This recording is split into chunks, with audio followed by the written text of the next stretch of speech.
আগামী লোকসভা নির্বাচনকে সামনে রেখে তৃণমূল কংগ্রেসের 9 নম্বর জঙ্গিপুর লোকসভার পুনর্মনোনীত প্রার্থী খলিলুর রহমান মহাশয়ের সমর্থনে সকল নেতৃত্বদেরকে নিয়ে নূর ভবনে বিশেষ কর্মী বর্ধিত সভায় অনুষ্ঠিত হয়ে গেল। সেখানে প্রচুর কর্মী সমর্থকরা উপস্থিত ছিলেন। আজই ভোটের দিন ঘোষণা হওয়ার কথা। আগামী দিন কবে ভোট হচ্ছে এবং ক দফায় ভোট হবে সমস্ত বিস্তারিত আজ জানা যাবে আর কিছুক্ষণের মধ্যেই। আর তার আগে দেখা গেল লোকসভা নির্বাচনকে সামনে রেখে তাদের একটা বর্ধিত সভার আয়োজন করা হয়েছে। কর্মী বর্ধিত সভায় প্রচুর নেতৃত্ব সেখানে উপস্থিত হয়েছেন। তবে ভোটের বাক্সে প্রমাণ হবে কোন দলে গিয়ে ভোটের জন্য, কিন্তু এটা নয় হিন্দু মুসলিম যেই করবেন তার ওই দিনই ভারতের সমস্ত কিছু ক্যান্সেল হয়ে যাবে। আমরা চাইবো না একটা মানুষ যদি একদিন কুকুরকে পুষে তাও কত মায়া করে আপনারা দেখেছেন। যদি কেউ মানুষ গরুকে পুষে কত মায়া করে, যে কেউ বকরিকে পুষলে মায়া করে।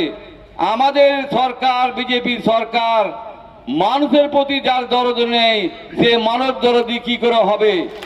আমরা সব সময় চাই মানুষ দরদি হওয়া, সেটা মাননীয় মুখ্যমন্ত্রীর কাছে শিখতে হবে। আপনারা বলেন যে হিন্দু মমতা ব্যানার্জি থেকে বড় হিন্দু কে আছে বলুন তো? কেউ নেই বাংলায়। মমতা ব্যানার্জিকে এক রাখুন। আমরা চাইবো মমতা ব্যানার্জিকে, যে আমাদের জন্য সমস্ত মানুষের জন্য লড়াই করছে, উনি মানব জাতির জন্য লড়াই করছে। আর বিজেপি লড়াই করছে মানুষকে উস্কানি দেওয়ার জন্য, দাঙ্গা করার জন্য। আমরা দাঙ্গাবাজ নয়, আমরা মানুষের প্রতিটা মানুষ, আমরা জনসেবার কাজ করার চেষ্টা করছি এবং আগামী দিনে সেই চেষ্টা করব। খলিলুর সাহেব ক্যান্ডিডেট না, আমি ক্যান্ডিডেট দেখতে যাবেন না, আপনারা সকলে তৃণমূলের ভোট করবেন, তৃণমূলের জোড়া ফুল চিহ্নকে জিতাবেন। এটাই আমাদের লক্ষ্য থাকবে। আমাদের কাজে ত্রুটি হতে পারে, একটা মানুষেরই ভুল হয়, একটা মানুষেরই সঠিক হয়। আমাদের যদি ভুল ত্রুটি থাকে তাহলে আমাদেরকে না দেখতে হবে না, মাননীয় মুখ্যমন্ত্রীকে দেখতে হবে, খলিল সাহেবকে জিতাতে হবে। আগামী দিনে যেটা আমাদের কাজ সঠিক হয়, ভালো হয়, সেটা আমাকে দেখতে হবে।